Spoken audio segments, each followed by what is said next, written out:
This is Operation Sleepout. I'm committing to sleep outside in and around Fargo, North Dakota for the next 17 days, from December 16th through New Year's Day. And then the next day I'll fly to Ukraine, Poland, and then Ukraine, and deliver what we collect. We're here because my friends are out in the Donbass in a trench and they can't escape the cold. We're here because the Donbass is the same latitude as International Falls, Minnesota.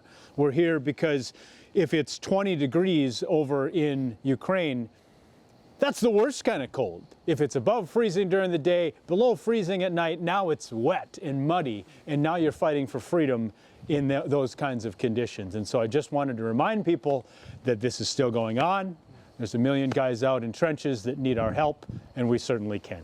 You know, I think it was a decision-making process in early March when we see it on the news, and I just didn't feel satisfied tweeting about this and feeling like I was doing enough. So I saw other people on YouTube and social media who had done that, used the freedom that was available to them to go and help. And so I figured, I'm never married, no kids. What's my excuse? So I bought a plane ticket, walked across the border with a guy I met on Facebook who was going over, and we started to solve problems, meet people, and delivered supplies. Delivered millions of dollars of medical supplies out to the front lines in the hands of the people that needed it. I'm a networker, I'm a people person, right? And so what did I spend the last 9 months doing? Meeting Ukrainians, meeting people from the military, meeting people from NGOs, meeting government officials. And I have now contacts, friends, cell phone numbers of hundreds of local Ukrainians, hundreds of Western volunteers who are still helping Ukrainians. And we can provide those connections to Americans who want to help Ukrainians, and then the American will know that the stuff will get to the person that it's supposed to get to and not get lost along the way.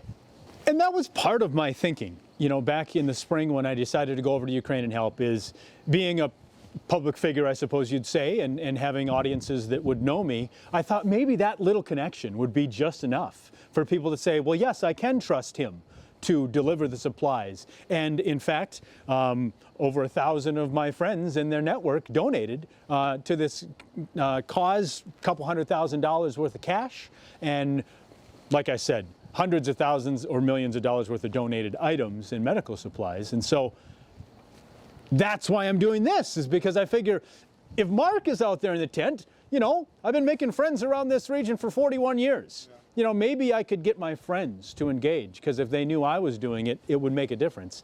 I can't help all 15 million Ukrainians that are in need, but I know people that do need the help, and we can help them. The morale of the Ukrainians is high and has always been high. They believe, and I believe, that victory will be at hand some way, somehow.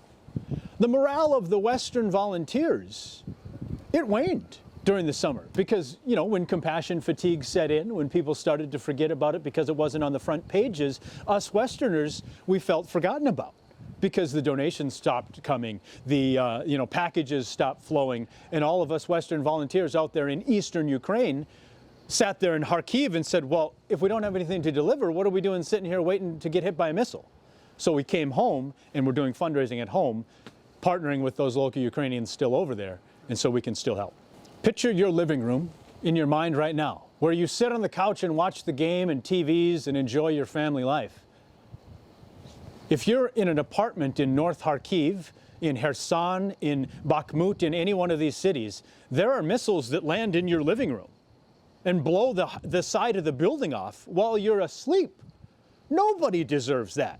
These are civilians living in apartment complexes, and a rocket from the second largest military on earth lands in your living room and kills your family.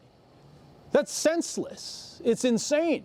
And so we saw missiles drop 100 meters away from us. That's as close as I got. I got friends who spun off the road on a muddy road and their car ran into a landmine. Thank goodness it hit the side of it. You know? There's people on my team that go a mile away from the Russian enemy lines, right? And they're out there, and if you're in Bakhmut, Bakhmut's probably the most dangerous place on earth right now. And I got volunteers out there delivering supplies this week. And so it's one of the things I wish people would understand about what's going on over in Ukraine is that they chose a Western life after 1991. They've been fighting for it since 2014. They've been fighting for it as long as we have been fighting for freedom.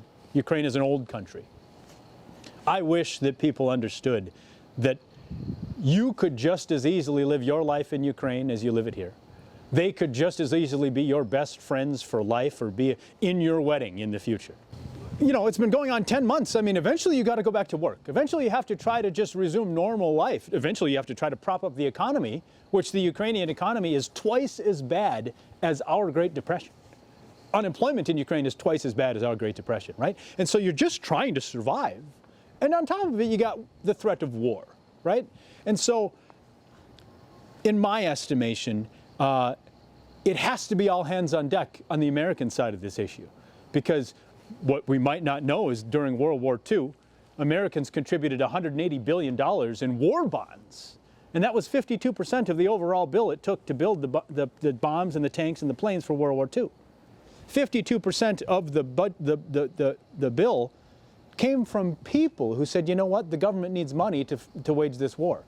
So that's part of the message that I'm here to bring, is that if back 80 years ago, Americans coming right out of the Great Depression were willing to contribute the equivalent of $2.6 trillion to the war effort, we're way behind right now, when the same type of thing is happening on the European continent again. If someone says it's a world away and I don't have to worry about it, I would remind you that I was born in Seoul, South Korea, right? I didn't have any choice over where I was born. I don't have any choice over where I was adopted to. Fortunate that I got to come to America, right? If you say things like, why do I care about it? It's on the other side of the world. People have been coming to America from the other side of the world for as long as we've existed. The thing they can do is take, for example, my friend Karen out in DC. Every time she has a Starbucks coffee, she sends me $5 on Venmo, right? Just her little reminder to do something small, and $5 doesn't change the world for anybody unless it's a Ukrainian soldier. Because if you get two people to donate $5, I can get a tourniquet and put it on the body armor of a Ukrainian who may need that to save his own life, right? And so the things they can do is they can bring a warm jacket. We're hardy up here. We go hunting. We know what winter socks to wear. Go get a pair of winter socks and bring it down here, and I'll get it on the next plane over to Ukraine that'll be there in 10 days, right? And so you can donate money, of course. Even small amounts help. You can donate winter gear, and there's a whole list of items on my website, markjlindquist.com/Ukraine. If you go to that website or follow my social media at markjlindquist, you'll find all the ways that you can help. And I can partner you with a Ukrainian. You can follow us on our Telegram channel and see all the deliveries that our team makes in real time. And then you can know that you did help with your $5 or $10 donation.